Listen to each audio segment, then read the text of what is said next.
आपको ऐसे राज्य का प्रतिनिधि बनने का सौभाग्य मिला है जिसने भारत को विचार दिया, दिशा दी, प्रेरणा दी। ये आप सबके लिए सौभाग्य का विषय है। पश्चिम बंगाल की धरती साहित्य, कला, संस्कृति, आध्यात्मिक चेतना, उद्योग, शिक्षा, बौद्धिकता और आजादी के आंदोलन की दिशा देने वाली ये धरती है। जिन्होंने आध्यात्मिक धर्म संस्कृति के साथ भारत की आजादी को स्वर दिया, भारत की संस्कृति को दुनिया में पहुंचाया, समाज सुधार का अलग जगाया और आजादी की लड़ाई लड़ने के लिए वंदे मातरम के गीत के साथ हजारों लोगों ने कुर्बानियां दी। उस वंदे मातरम को गीत रखने वाले भी यहाँ के राजा राममोहन राय जी हो, स्वामी विवेकानंद जी हो, बंकिम चंद्र चटर्जी हो, गुरुदेव रविंद्रनाथ टैगोर जी हो, नेताजी सुभाष चंद्र बोस हो, श्यामा प्रसाद मुखर्जी हो, इन सब का अलग अलग कालखंड में योगदान रहा। आज भी राष्ट्र उनको याद करता है।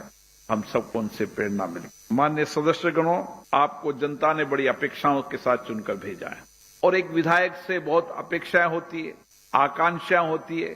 जो उनकी चुनौतियां हैं, जो कठिनाइयां हैं, उसको समाधान निकालने की जिम्मेदारी आप। और मुझे खुशी है कि इस विधानसभा में 181 माननीय सदस्य पहली बार चुनकर आए, जो अपने आप में एक इतिहास है। यहाँ पर 194 विधायक 25 वर्ष से 55 वर्ष की उम्र तक हैं। युवाओं और महिलाओं का नेतृत्व वाली ये विधानसभा निश्चित रूप से आने वाले समय में आपका कालखंड लोग याद रखे। इसलिए हमें संसदीय परंपराओं, संसदीय प्रॉपर्टियों और संसदीय गरिमा को ऊंचा उठाते हुए राज्य के विकास के लिए योगदान देना है। और इसीलिए एक विधायक की भूमिका कैसी होनी चाहिए। आपने जनता को चुनकर भेजा है। जहां आपकी एक अपनी विधानसभा की जिम्मेदारी है, वहां इस राज्य के विकास की जिम्मेदारी भी आपकी। इस राज्य की नीतियां, कानून, राज्य के लोगों की आकांक्षाएं, ये भी एक विधायक की जिम्मेदारी होती है।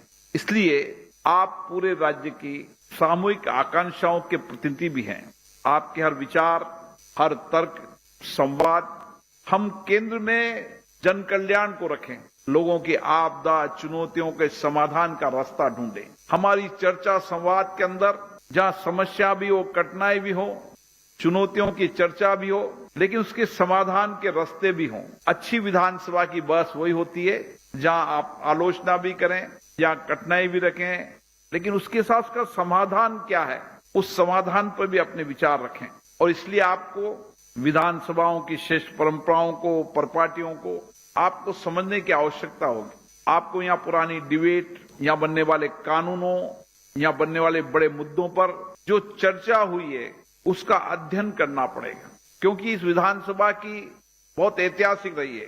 जैसे अभी माननीय मुख्यमंत्री जी ने बताया कि विधानसभा ही राज्य और देश के निर्णय करती है, और इसलिए बंगाल कहाँ जाए, ये भी राज्य की विधानसभाओं में निर्णय हुआ है। इसलिए राज्य विधानसभा राज्य की जनता के कल्याण के लिए नीतियां, कानून बनाने के साथ उनके समाधान, उनके बेहतर जीवन के लिए भी काम करती है। इसलिए आप जितनी विधानसभा के अंदर तर्कपूर्ण तरीके से तथ्यों के आधार पर अच्छी चर्चा, संवाद करेंगे, उतना ही आप अच्छा नेतृत्व दे पाएंगे। और ये विधानसभा के इस नेतृत्व से ही राज्य का नेतृत्व निकलता है, देश का नेतृत्व निकलता है। और इसलिए मेरा आपसे निवेदन है, हमेशा जीवन में सीखते रहें, नए अनुभव लेते रहें, अच्छे श्रेष्ठ विचारों को साझा करते रहें। जहां भी, जिस समय भी, जिस वक्त भी मिले, जीवन में सीखने की आकांक्षा होनी चाहिए, कुछ नए करने की आकांक्षा होनी चाहिए। मेरी विधानसभा के अंदर, मेरे राज्य के अंदर, मैं राज्य विधानसभा के विधायक के रूप के अंदर क्या नया बदलाव ला सकता हूं, इसकी चर्चा हमें सदन में करने की आवश्यकता है। और इसीलिए यह समय डिजिटल का समय है, डिजिटल के नवाचार का समय है और एआई टेक्नोलॉजी का भी समय है। आप देश और दुनिया की विधानसभाएं, पार्लियामेंट, उनकी डिबेट, उनकी चर्चाएं, उनके अच्छे अनुभव, उनके विचार, जनता के अच्छे कल्याण, नीतियां, कानून, ये सब आज एक प्लेटफॉर्म पर आप देख सकते हैं। आप दुनिया के बजट देख सकते हैं, देश के अलग राज्यों के बजट देख सकते हैं। हमने माननीय प्रधानमंत्री जी के आग्रह पर एक प्लेटफॉर्म पर सारी देश की विधायी संस्थाओं को ला दिया है। इसलिए डिजिटल संसद में आपको संपूर्ण देश की विधानसभाओं की, पार्लियामेंट की, राज्यसभा की चर्चा, डिबेट आपको वहां पर मिलेगी। और मेरा आपसे आग्रह, जितनी देर आप विधानसभा में बैठेंगे, आपको बोलने का अवसर मिले न मिले, लेकिन नए विधायक हो, पुराने विधायक हो, जितनी देर संभव हो विधानसभा में बैठना, लोगों के विचारों को सुनना, उनके तर्कों को सुनना, उनके तथ्यों को सुनना। जितना आप विधानसभा में बैठेंगे उतने ही आपको नए अनुभव मिलेंगे। इससे मेरा आपसे आग्रह पूर्वक है कि नए विधान सदस्य को लंबे समय तक विधानसभा बैठना चाहिए, क्योंकि पश्चिम बंगाल की धरती में एक नई ऊर्जा है। ये धरती हमेशा विचारों की धरती रही है, ये धरती हमेशा नवाचारों की धरती रही है। इसलिए मैंने मुख्यमंत्री जी को आग्रह किया है, इस धरती की विरासत को वापस लौटाना है। इस धरती की आध्यात्मिक चेतना, इस धरती की सांस्कृतिक पुनर्जागरण की यात्रा, इस धरती पर जो विद्वान हुए, जिन्होंने समय समय में अलग अलग कालखंड के अंदर देश की संस्कृति विचारों को दुनिया में पहुंचाने का काम किया, उनके विचारों के मंथन, उनके विचार। और ये धरती हमेशा उद्योग, शिक्षा, कई तरह की विरासत है इसकी। इस विरासत को पुनर्जीवित करना चाहिए। भारत बंगाल की ओर देख रहा है, और जब बंगाल की ओर देख रहा है तो आप सबकी ओर देख रहा है। मुख्यमंत्री जी का एक विजन, एक सोच है, दूरदृष्टि है कि हम लोकतंत्र, लोकतांत्रिक प्रक्रियाओं से, लोकतंत्र की संवाद से डेमोक्रेसी को मजबूत करते हुए हमारी विरासत को वापस लाएंगे, जहां पर हर बड़े निर्णय राज्य की विधानसभा में हो। प्रदेश, देश विधानसभाओं की चर्चाओं को देखे। मैं यहां के विधानसभा के अध्यक्ष और मुख्यमंत्री जी को धन्यवाद देना चाहता हूं, जिन्होंने विधानसभा की कार्रवाई को लाइव किया, ताकि देश देख सके, प्रदेश देख सके कि हम जो निर्णय कर रहे हैं, फैसले कर रहे हैं, कानून बना रहे हैं, जो चर्चा कर रहे हैं, वो देश और प्रदेश के हित में है।